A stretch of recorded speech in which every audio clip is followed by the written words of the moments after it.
So I'm Detective Inspector Paul Hall from South Wales Police. I'm on full-time secondment at the moment to the Wales Cyber Resilience Centre for Wales.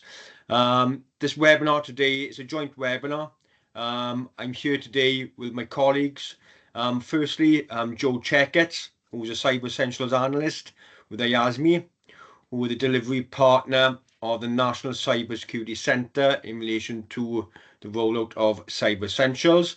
But I'm also joined as well with Luke Morgan, who's Head of Business Solutions with Morgan & Morgan, who are Cyber Essentials partner and also approved assessor of Cyber Essentials as well. The aim of today is just to explain to you about the Cyber Essentials scheme, outline the advantages of doing the scheme to your organization in relation to cybersecurity. Cybercrime at the moment is on the increase and is a threat to organizations across Wales, including the charity sector. Gaining a Cyber Essentials certification is a step in the right direction in securing your organization against the current threats that we're currently seeing today, okay? So initially, Joe is going to do an overview of the Cyber Essentials scheme, and it's going to be followed by Luke then, who's one of the assessors, to go through common issues he sees when examining applications for the Cyber Essentials accreditation, okay? So I'm going to hand you over now, initially to Joe first. Okay, Joe? Hello. Thank you, Paul.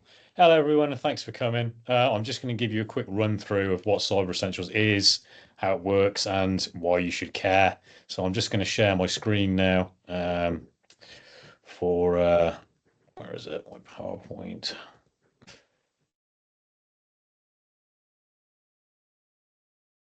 Can everyone see that all right?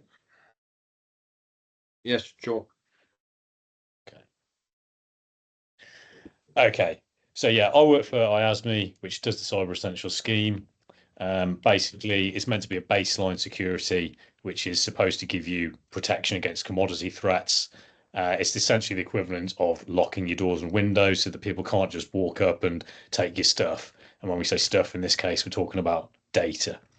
So yeah, Cyber Essentials is basically put together in conjunction with the National Cyber Security Centre, which is the sort of front-facing part of GCHQ. So we don't have a lot of time, so I'm going to carry on as we go. So once upon a time, people kept data on bits of paper, filing cabinets, on desks, etc. Obviously, that's not the case anymore. Things are everywhere. You've got your phones, tablets, computers, your car, you've got industrial equipment, everything's connected to the internet. And that means that people who shouldn't be able to can access it and cause a lot of problems. Now, a lot of people have misconceptions about this. You have the sort of media image of a guy in a black hoodie sitting at his computer doing something like this. That is the case in some times, but more often than not, these attacks are not done by a person specifically. The type of attacks we're talking about are done automated. They're just a program running somewhere, and when something interesting pops up, it will try and break into the system and possibly steal your data, possibly encrypt it, do all sorts of things that you wouldn't want to happen. Here's another common image from that sort of milieu. It's a kid messing around. He looks like he's about 14. He's learning to use computers. Unfortunately, he's doing things he shouldn't. And this is very often the type of scenario we're looking at when you're talking about commodity attacks. It's often people just doing things to see if they can get into your system. It's not an advanced persistent threat, which is the thing people also often think of. That's your Russia, China, nation state actors. What we're talking about here is things that are not particularly targeted. They are automated. So these are the type of things that we're looking at. Social engineering, phishing, which is where typically you get sent an email, which will either try to convince you to click on a link. And when you click on a link, your computer gets hacked. Or it could be things like, hello, it's your boss. Please buy me a Google card and tell me the numbers is another common one.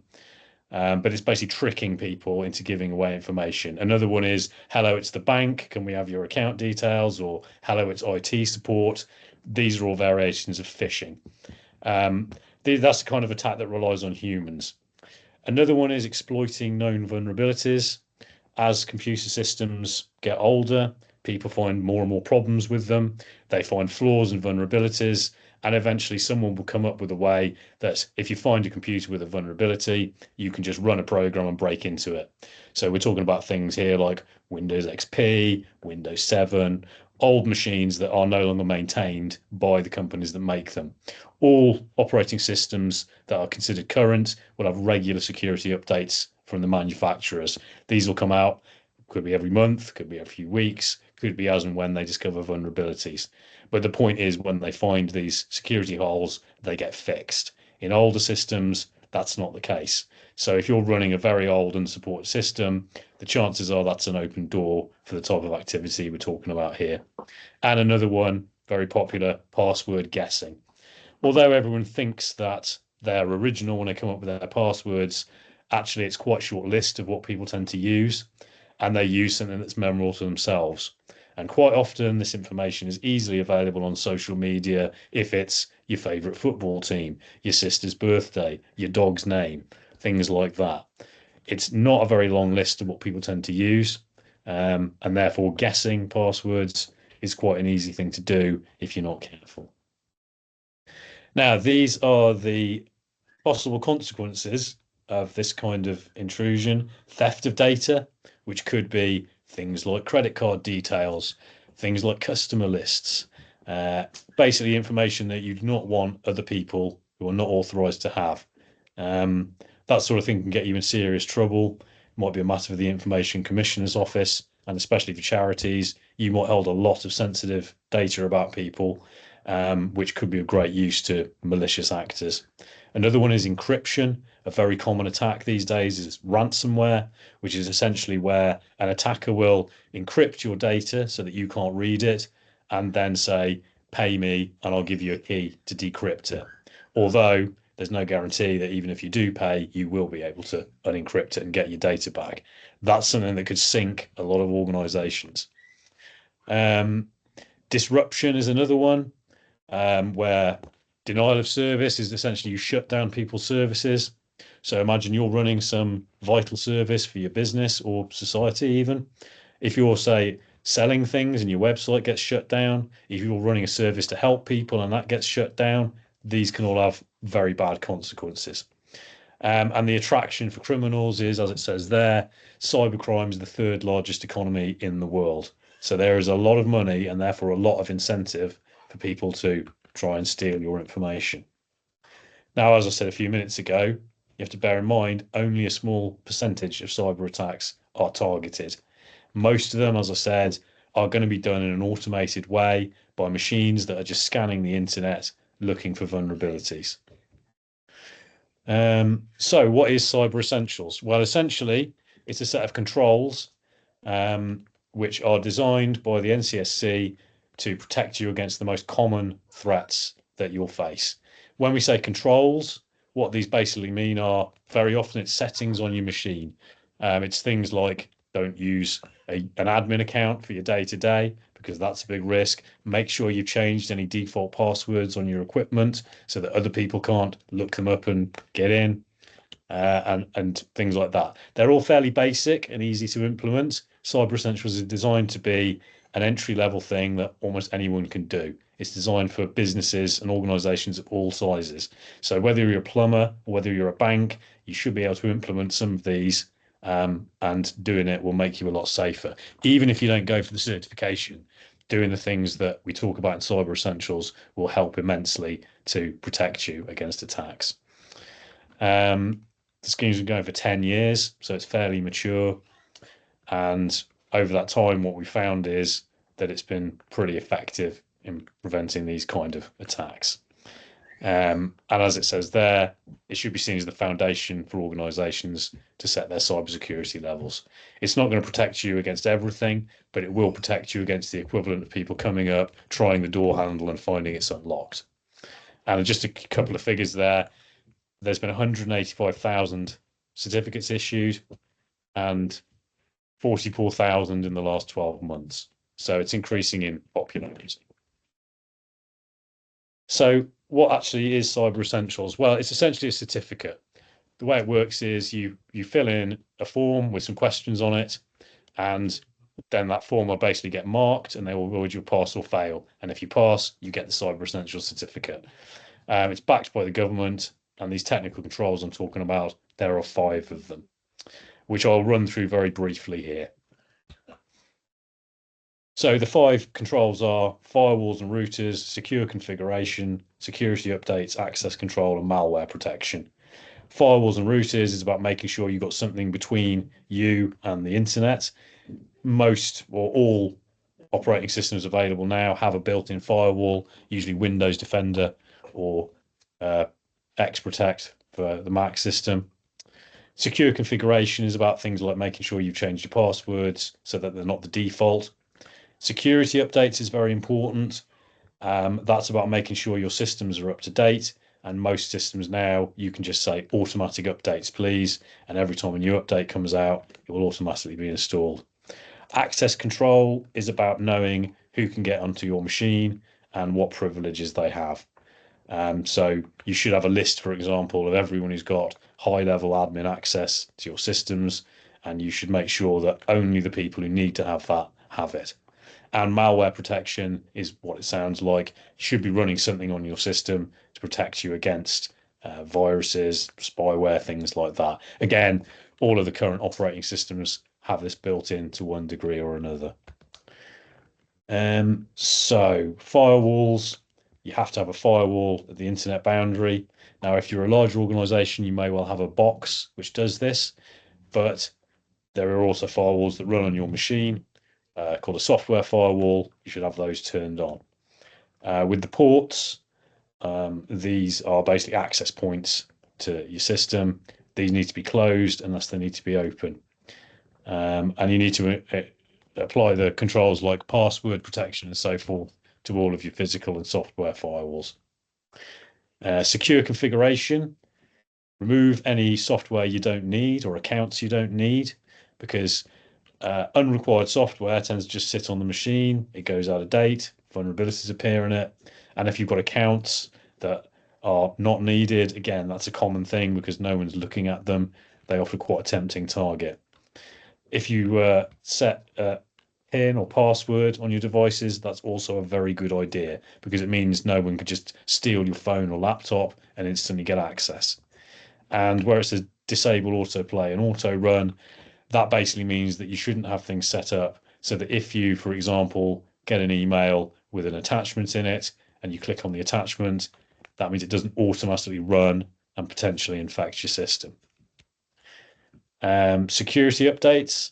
So as I said, you need to be running systems that are supported, by which I mean they get updates from the vendor to fix the security holes. Turn on your automatic updates, and any critical or high risk updates, meaning they're serious security risks, need to be put in within 14 days of release. Now, 14 days is quite a long time in today's day and age, but we have to find a balance between what's practicable and what is actually safe. It's arguable that 7 days might be a wiser idea, but for various reasons, not everyone's able to do that. Access control. So this is about knowing who's got your accounts and what privileges they have. So the top one there, this is really important, is use a standard account for your day-to-day activities. A lot of times when you buy a laptop from a shop, you'll find that it comes with an admin account. Now, the admin account allows you to do anything on the machine. That's great, except for the fact that if, for example, you click on a link which tries to install software, if you're running an admin account, that software will be installed. So potentially that would infect your machine. Whereas if you're running a user account, you would not be able to do that without entering additional credentials, and therefore that attempt would fail. And this next one is very important. Multi-factor authentication needs to be set up on all your cloud services. Now, everyone's seen MFA, as we call it, on their banking apps and so forth. It just means that just because you've got someone's username and password, you can't log in. You need and additional steps such as typing in a security code from an authenticator or some other method that protects you against people stealing your username and password. And finally, malware protection. So this is basically the same sort of thing. If you're running malware protection software, you need to make sure it's kept updated, and you definitely need to have some installed. As I said, most systems nowadays have this installed by default. You just need to make sure it's switched on and is up to date. And for phones, there's an additional thing which is approved software. So for your mobile phones, what you need to do is make sure, as far as possible, that it's only running things that have been approved. If you're talking about bring your own devices, you need to make sure that only those approved applications can access your systems. Now, this is a bit of a Death Star of a diagram, so I'm not going to go into it too much. This shows you what the scope of Cyber Essentials is, i.e. what would be looked at when you're doing the assessment. Basically, it's pretty much anything that you're using to access your organizational data. You can see that users aren't included. Cyber Essentials isn't really about people, it's about controls on devices. And ISP provided home routers, they also don't come into scope. But everything else, your routers, your devices, your phones, your laptops, your servers, all of that would come into the scope of Cyber Essentials because all of these are things that need to be protected. Why would you want Cyber Essentials? Well, the first point is obvious. It protects you against online threats. This can make all the difference because there are many, many horror stories. You don't have to look very far to find phone numbers of fines, immense damage to important companies and organizations which have occurred as a result of not being secure. And in many cases, the failing was they hadn't changed the default password or they were using unsupported software. So this really does make a big difference. Another one is funding opportunities. In many cases, firms will want to know that you have some kind of consideration of this stuff and you take cybersecurity seriously. Cyber Essentials is seen as a very good way of showing, yes, we do take this stuff seriously. And the final one there is UK data protection. Unfortunately, people do get breached, and when they get breached, if data has been stolen, the ICO may get involved, and the ICO will look far more kindly on your case if you can prove that you've taken basic steps to secure your data. And Cyber Essentials is one of the first things they look at when they do that, because it has a list of basic protections. So here you can see how the certification works. So there's two levels to Cyber Essentials. The first one is a self-assessment. You fill in your form, you sign to say everything's correct on the form, then it gets marked, then you get your certificate or not. You can go back and remediate any problems. The higher level of Cyber Essentials is Cyber Essentials Plus. And what this is, you've done your self-assessment, so you have to have a Cyber Essentials certificate. For Cyber Essentials Plus, what will happen is they will actually test whether these protections are in place. So they will send an email with something that looks dodgy in it to see if it runs without you clicking on it, or they will do things like check your systems for vulnerabilities. So the Cyber Essentials Plus is increasingly seen as a good way of checking your supply chain security. Rather than having to go to a firm and say, do you do this? Do you do that? Do you do the other? A lot of people nowadays are saying, do you have a Cyber Essentials Plus certificate? And it's taken to be a fairly good indicator that your security affairs are in order. Another thing you get if you've got a Cyber Essentials certificate is cyber insurance. Subject to these stipulations here, if your turnover is less than 20 million, you get 25 grand's worth of cover included with Cyber Essentials. Now, you may be thinking that's not very much for a potential incident, but we also provide a phone number to call to say, what do I do now? And you can also, if you've got Cyber Essentials, you can buy what you consider to be a more proper insurance cover of potentially millions. This is a quote we like to put out there. This is from the CEO of NCSC. And it basically says that if you've got a Cyber Essentials certificate, you are 92% less likely to make an insurance claim. So that seemed to be a fairly solid basis for comparison.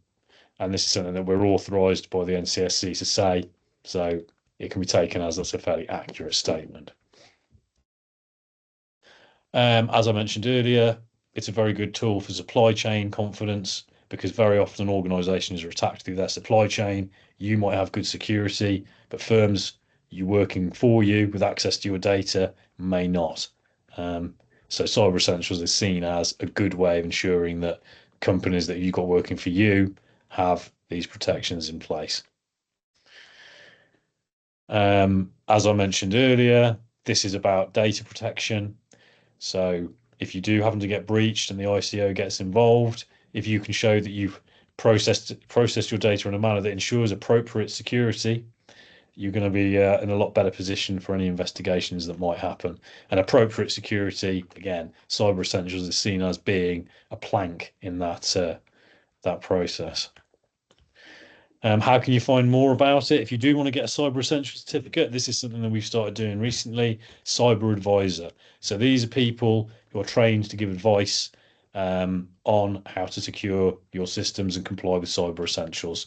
There's 101 of them at the moment, and 97 assured service providers. The idea here is that if you don't know much about what you need to do, you can ring an IT firm, but you have no guarantees that they're necessarily going to give you the right advice and won't just try and sell you something off the back of it. The idea of Cyber Advisor is to provide a reputable source of information about this stuff.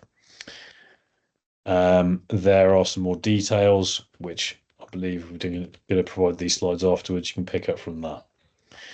Cyber Essentials Readiness Tool is a website you can go to, and it will basically help you to assess what stage you're at if you're trying to get a Cyber Essentials certificate.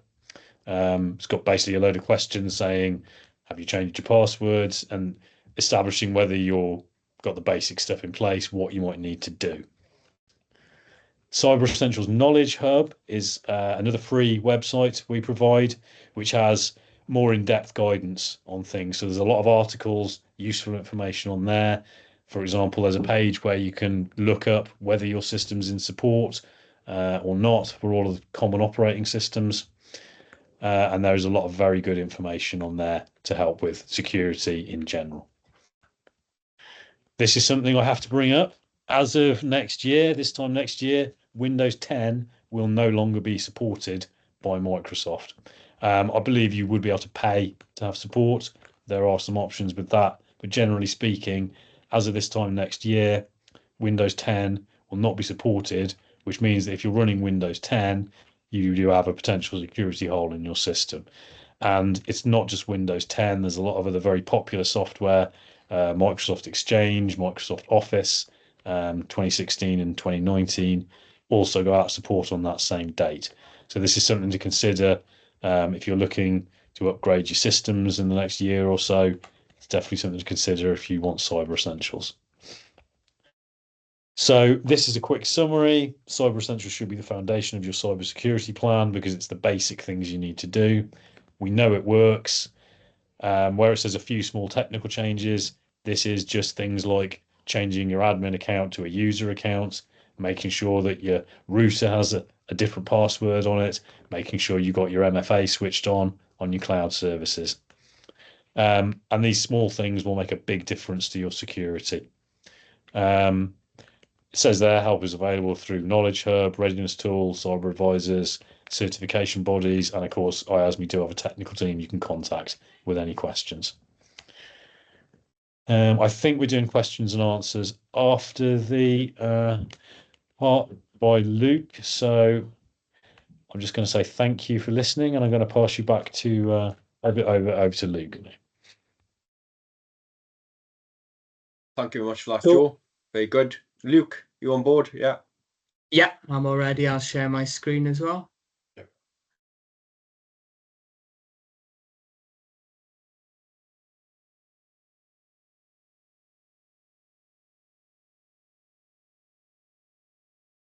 There we are. Can everyone see the screen? Is that all okay? Yes, that's fine. Perfect. Cool. So thank you for that, Joe. Really helpful, and covered off a few bits that I was going to mention as well. So so that's always a good sign. So to Me to begin with, steal your thunder, Luke. yeah. So to begin with, I'm just going to cover off some of the common challenges that we find then as a certification body that people find them when they're doing Cyber Essentials. So before I get into that, a little bit about myself.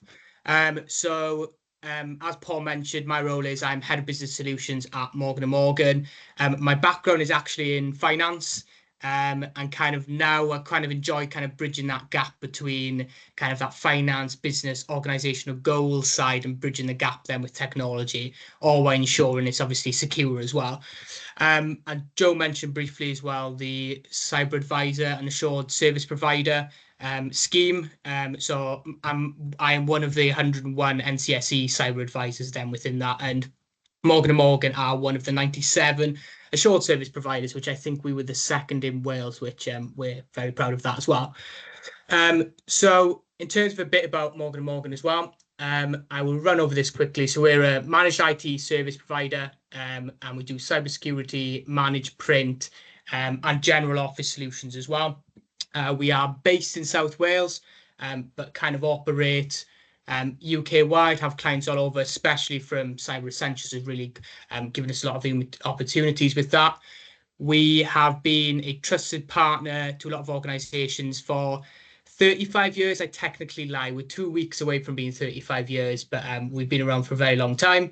And then experience really in helping charities through Cyber Essentials, anywhere from organisations with one staff member all the way up to some that have over 1,000 as well. And again, you can see the NCSE Assured Service Provider logo there, which we're part of that scheme, as well as being a certification body for Cyber Essentials.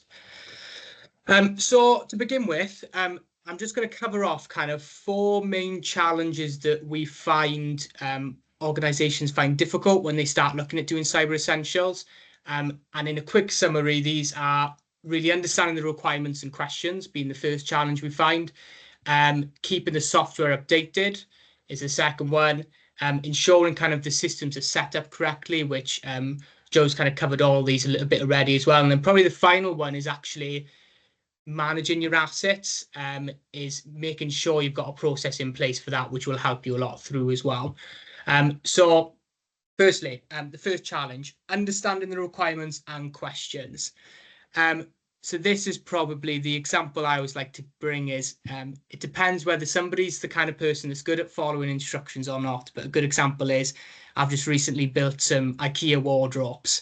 And I'm the kind of person that's probably quite bad at reading requirements and instructions. So as much as they stand in my wardrobes for the time being, I was left with a handful of screws and bits at the end, which I think just shows why it's important to always read through requirements, get an understanding before you start looking at Cyber Essentials of what's required, start having a look of anything that you need to put in place or changes you may need to make.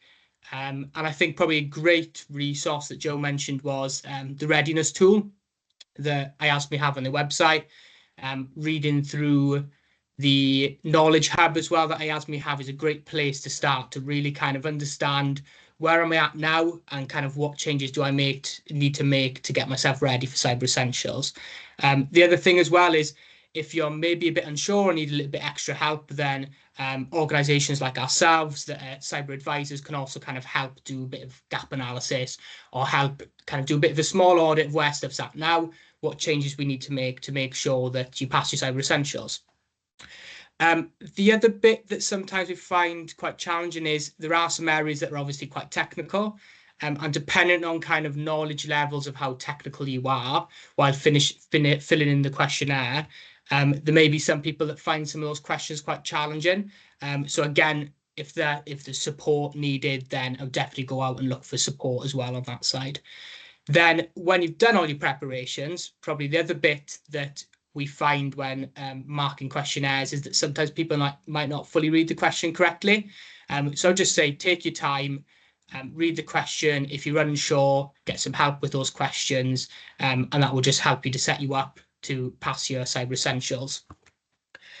Then the second challenge that we find then is keeping software updated, which Joe again spent a bit of time covering this, which is really helpful. So the big thing is really if you have end-of-life operating systems, for example, this would mean is one of the areas in Cyber Essentials which would lead to an automatic fail. So this is probably one of the most common ones we find where individuals don't have up-to-date devices, or they haven't really spent the time making sure that stuff is up to date. And some of the common software that we find are Windows 7, which is now end of life, Windows 10 21H2, which is an older version of Windows 10, that's end of life, Android 10, Office 2013, and then obviously making sure you're up to date with all the changes like Joe mentioned in terms of Windows 10, looking ahead for next year, which is going to become end of life. So in terms of this challenge, I'd probably tell you to go away and ask yourselves probably two questions, which are, firstly, how are you ensuring software is up to date ahead of filling in the questionnaire? How are you updating devices? Are end users doing this? Is your IT provider doing this? And really have a think about kind of the process in place for that, and put a process in place as well. So as much as you pass the Cyber Essentials when you complete it, that you're continue to be compliant as time goes on as well.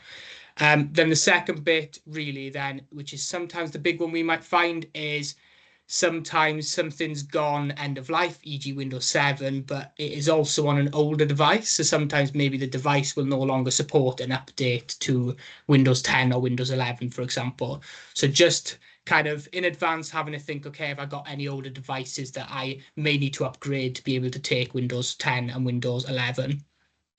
And really the important bit around the software bit is, like Joe mentioned, they really leave you vulnerable for attack if your devices aren't up to date. And that's because there are vulnerabilities there that you don't have developers who are going away and fixing those vulnerabilities.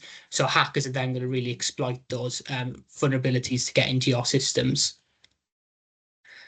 Then the third challenge is really we find that sometimes people haven't done the stuff of making sure systems are set up correctly.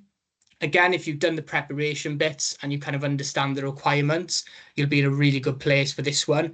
But it's just making sure some of the basics like changing default passwords, removing unused user accounts, removing unnecessary software, device unlocking, and then probably the biggest one we really find is people actually using admin accounts on day-to-day as opposed to using a standard account. So that is challenge 3. Then the last but not least challenge we find is actually managing your assets. And it's not actually a requirement of Cyber Essentials that you necessarily have asset management in place. But we sometimes find when we work with people from a cyber advisor point of view that if they don't have good asset management, that actually when they come to answer some of the questions, they find it really challenging trying to gather all that information. So we'd probably encourage you kind of in advance to go away, make sure you have details of your firewalls, your end user desktops, laptops, servers, mobile devices, and that they're all in a spreadsheet or some form of list that you can kind of track. And usually a lot of organizations, you may have this already, your finance team may have something in place. So maybe using that spreadsheet and kind of putting that extra information you need in there from a Cyber Essentials perspective. And really probably then ongoing is keeping that spreadsheet or asset list live.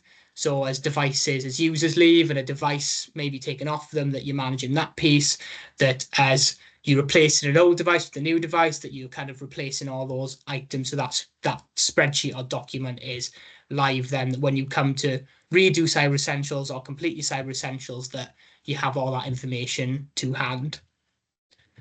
And then really, from myself, next steps, hopefully between me and Joe, we've convinced you to do Cyber Essentials. So that will be the next bit. And really just echoing kind of what Joe said and what Paul said at the start is Cyber Essentials is a great place to start. And sometimes cybersecurity is a scary thing and you may not know where to start. How do I manage the risk? And really I probably point, and we always tell everybody, if you don't know where to start with Cyber Essentials. It's going to give you that baseline and give you those bits that you really need to be getting right, all while being really cost effective, and it'll really give you the confidence and peace of mind that you're doing the basics correctly. And then really I'd say if you're going to do it as well is start getting prepared. And if we as Morgan & Morgan can help with that as well, definitely feel free to get in touch. We can help you all the way through, helping you whether from the start with a bit of gap analysis or whether one of our assessors is just marking the questionnaire for you. We would be more than happy to help. And some of our details are there as well, including my email, which is luke@mmbt.co.uk. So yeah, that's everything from me. And I think we're going to do some questions as well. So I'll hand back to Paul. Okay. Oh, thank you very much for that, Luke. Really informative, and Joe as well. Open up to the floor now, really. This is an opportunity to ask either Luke or Joe or myself any kind of questions regarding Cyber Essentials.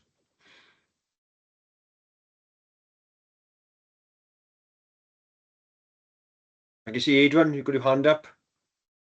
Hi, both. Thanks ever so much. I actually typed out an email about 20 minutes ago to say I'd have to leave the call early, so I'm not going to send that now. I managed to stay on, so thanks very much. Some useful stuff there. We're already accredited, and this is probably the second or third call I've been on, and it's as useful as it ever has been. So thank you. My question is probably not necessarily directed at Cyber Essentials. If it's not for now, that's great. But we wanted to enhance our data backup.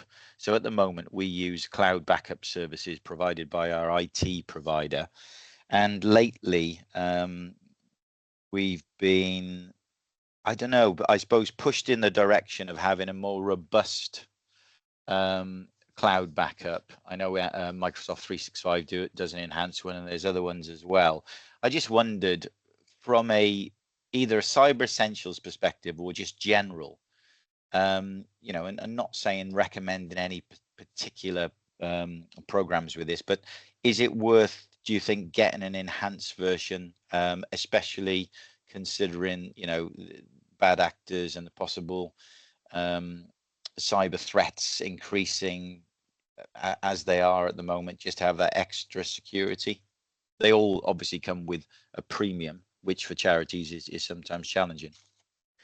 I mean, what I'd say about this is backups isn't actually part of Cyber Essentials, but I think the thinking behind that is more, well, do we really want to be telling people how to do it, what to do it, when we've already got 5 controls? And it's also kind of seen by the NCSC as being, well, by that time you've been attacked. Cyber Essentials is about preventing attacks.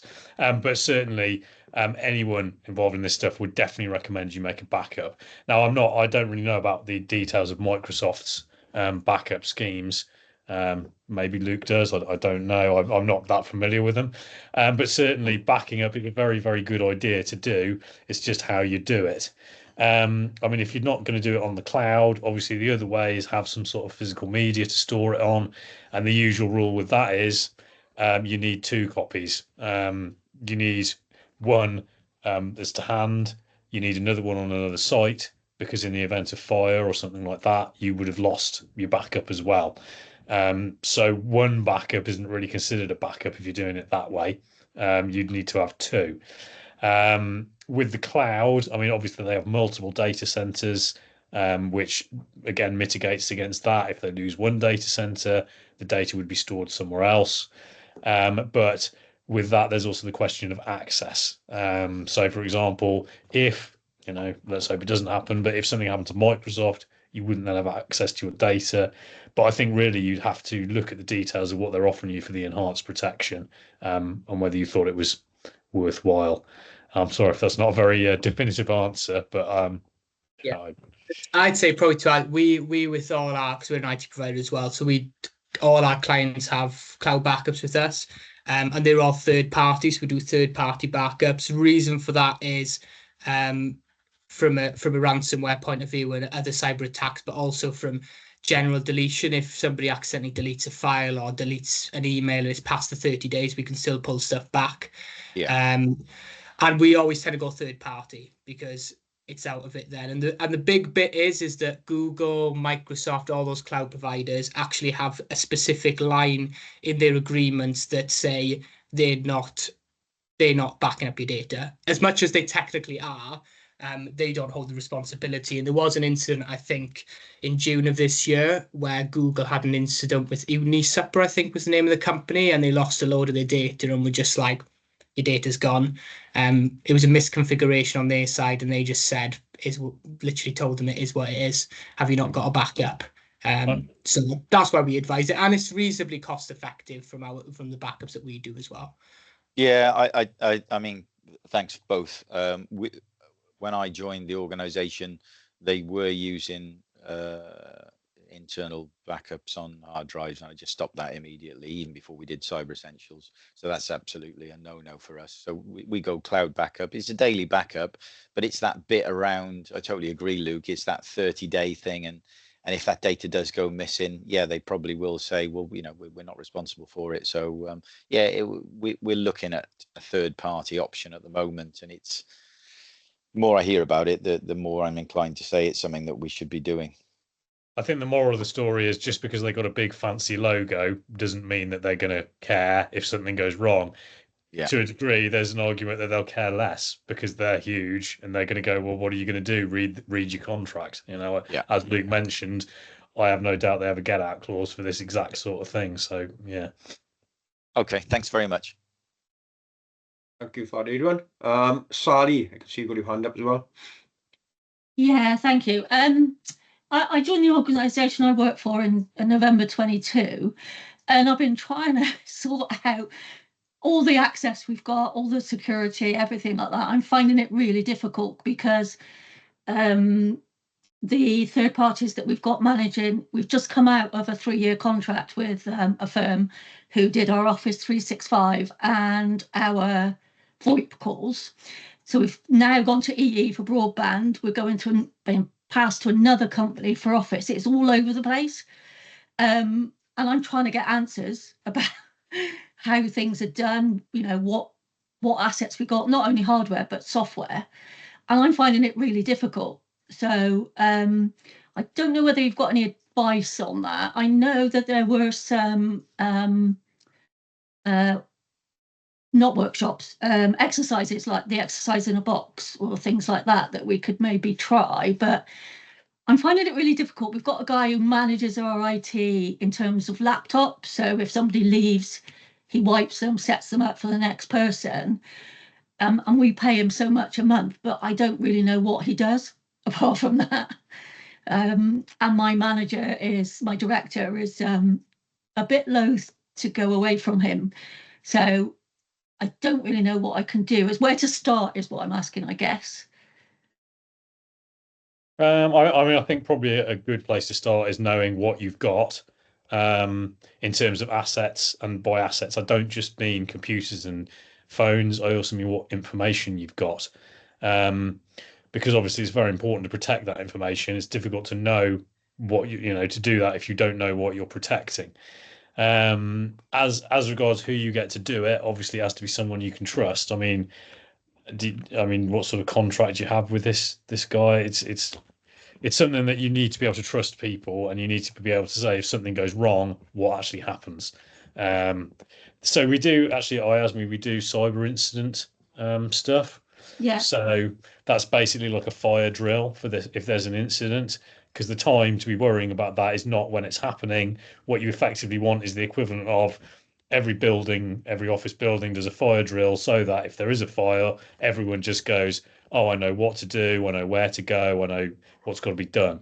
And cyber incident response is essentially that for cyber incidents. So that instead of panicking, going, what have we got? What do we need to do? Who do we need to contact? You essentially do that up front, so that if you do get an incident, you follow the steps, and it's far less stressful, panic-inducing, and you will probably get a better result out of that. Yeah. Everybody sort of looks to me. I'm the data controller. I've inherited that, but I don't really know much about it. I've not had any training or anything like that. I've tried to put myself on as many webinars as I can in terms of, like, I've been on the cybersecurity one previously, but it's just I think I did look at the questionnaire, and I'm thinking I don't even know what that means, and I'm not sure that there's anybody in the organisation that does. It's a very small charity. We've only got 8 employees. So I guess it's whether the danger to us there is worth putting the effort into cyber essentials, if you like. But I mean, think so. I'm of course going to say Cyber Essentials is a very good idea, even if you don't get the certificate, which obviously I would recommend you do. Just doing the things that it recommends will help make you a lot more secure. In terms of cyber incident response, that's something you can Google. IASME do that, or you might want to talk to someone like Luke, who can give you the lowdown on what might be a good idea to do and how to enumerate your stuff and see what you've got and what you actually need to do about it.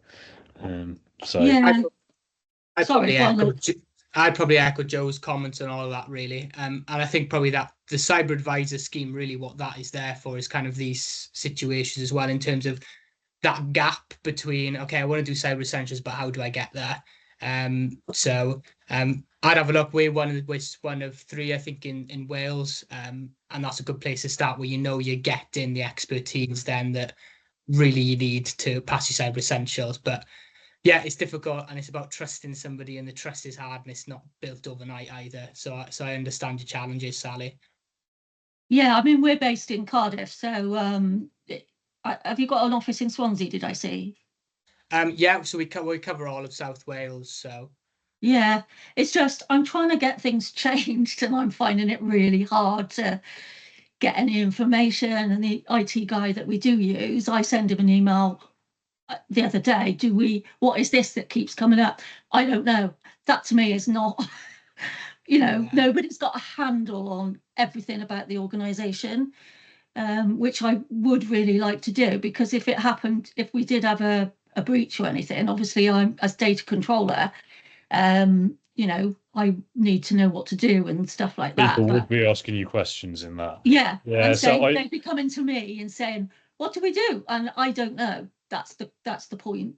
I mean, yeah, I think like I said, cyber incident response is a good idea for that. Yeah. And probably speaking to an assured service provider is probably a good idea as well, because what it's meant to do is cover that gap. There's a lot of medium-sized firms that have an IT department. They have a guy that knows what's going on. What you often find with smaller outfits is they don't have specialized IT knowledge. They're too small. So the idea of the cyber advisor is it's someone you can go to who isn't just going to see it as a sales opportunity. We'll sell you this software, whether you need it or not, is the idea of that. So, yeah, Sally, happy to help if you want to speak to another charity. I've kind of done mine from scratch over the last 2 years, so more than happy to. I'll send you an email if you're happy to have a chat. No problem. Yeah, that's fine. Can you get my email from this, or do you want it, or?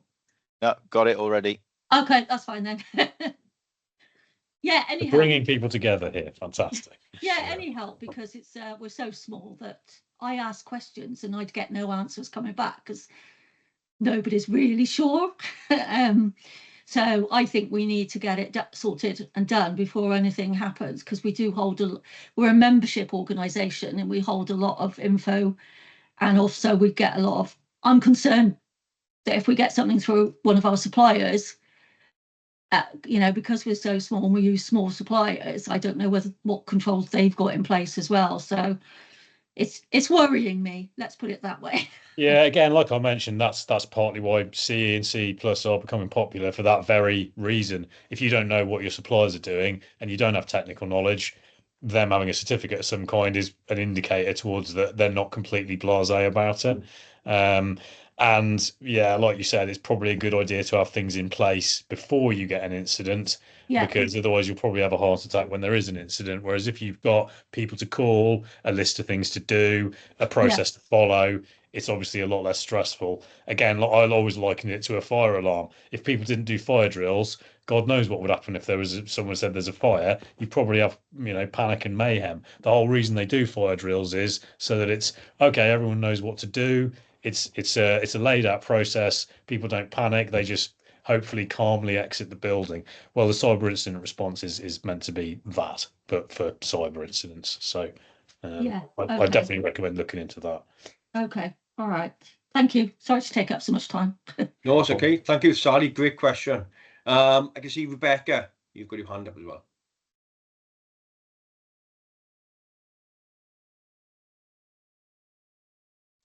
So my question is actually linked to what Sally was talking about. So you guys might not be the best placed. It might be something that the organisations that have already done it might be better placed. But how resource intensive is Cyber Essentials for small groups? How much time are they going to need to put into it to do, whether it be the self-assessment, the actual assessed part? I mean, again, we're a small charity. There's only 8 of us. Not many IT literate, confident people. So we'd have to rely on our IT support company for a lot of the information, or an advisor. I mean, So yeah. a lot of it comes down to how large your systems are, really. I mean, if you've got if you've got 5 machines, it's just a matter of making sure that you've got your admin switched off on them, you've got your MFA. It's obviously a bigger job the bigger the organisation gets. I mean, what sort of size are we talking here, Rebecca? Well, there's 8 to us, so we're Okay. all hybrid based. So we all work from home and in the office. Okay. Laptops, there's spare laptops, a couple of tablets, nothing major. Cloud-based systems. So we've got a shared CRM system that we use. It's Salesforce-based. Microsoft 365 IT support company that we pay, that we're actually changing at the moment. But I mean, with Cyber Essentials, what you tend to find is, because it's designed for a sort of one-size-fits-all approach, the more average and boring and normal your systems are, the easier it is. And I'm sure Luke would probably go along with that. A lot of times when you get problems with Cyber Essentials is when people have weird and wacky legacy systems or things they have to use because they've used it for 15 years, that sort of situation.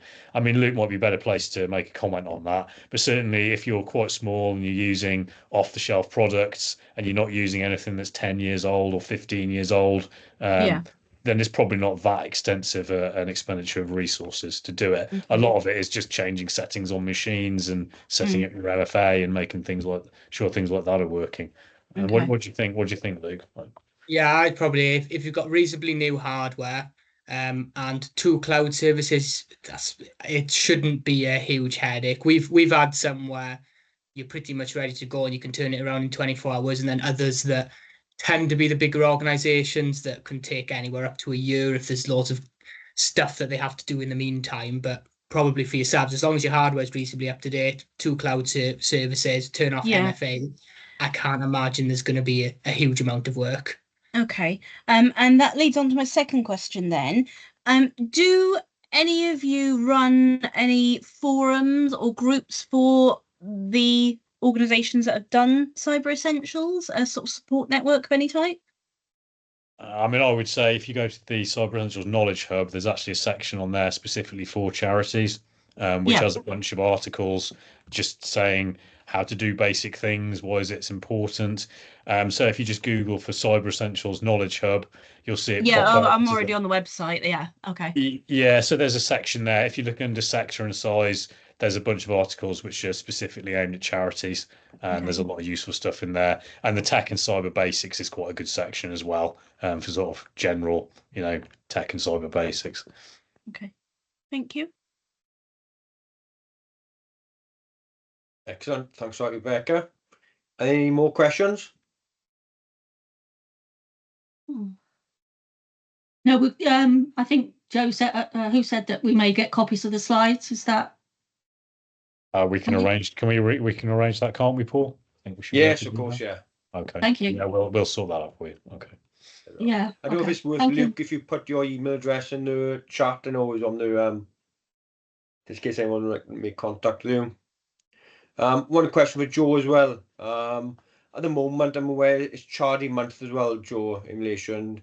Do any charities get discount? Yes, if you apply before the end of the month, obviously that's a couple of days' time. You would get a discount on the price of the Cyber Essentials. Let me just look up what that is because I can't remember. I think it's 75 quid off, if I remember correctly. Right. Okay. So if it's 75 quid off, then obviously depending on the size of the organisation, that's going to be a bigger or smaller chunk of the fee, because it's 300 320, I think, at the moment. So it's going to be, yeah, if you're a small one, that's going to be a fairly large chunk of the fee. But you would have to apply by the 31st. So we're obviously quite close to that date right now. I was just gonna ask how much it was then, but Cyber Essential, so it's 320, is it? Yeah, 320 for a micro, and then it goes up a bit depending on the size. So if you're less than 10 people, I believe it's 320. Okay. Is that for Cyber Essentials, and then is Cyber Essentials Plus? Is there a cost on top of that, or? Yeah, so Cyber Essentials Plus would be a separate thing. So what you'd need to do is get your Cyber Essentials cert first, and then you have to get your Cyber Essentials Plus within 3 months of the of getting your Cyber Essentials certificate. Okay, all right, thank you. Okay. It doesn't appear to have any more questions. I just want to say a big thank you to everyone attending here today. I hope you got something out of it. Big thank you as well then to Joe and also to Luke as well, just explaining about the Cyber Essentials program, but also it's quite interesting as well from Luke's perspective, the issues and challenges that organisations do face when they make that application. So thank you all for attending, very much appreciated, and I'll stop the recording and ending the meeting. Thank you. All right, Thanks thanks all. guys. Bye-bye. Cheers. Bye. Bye. Thanks.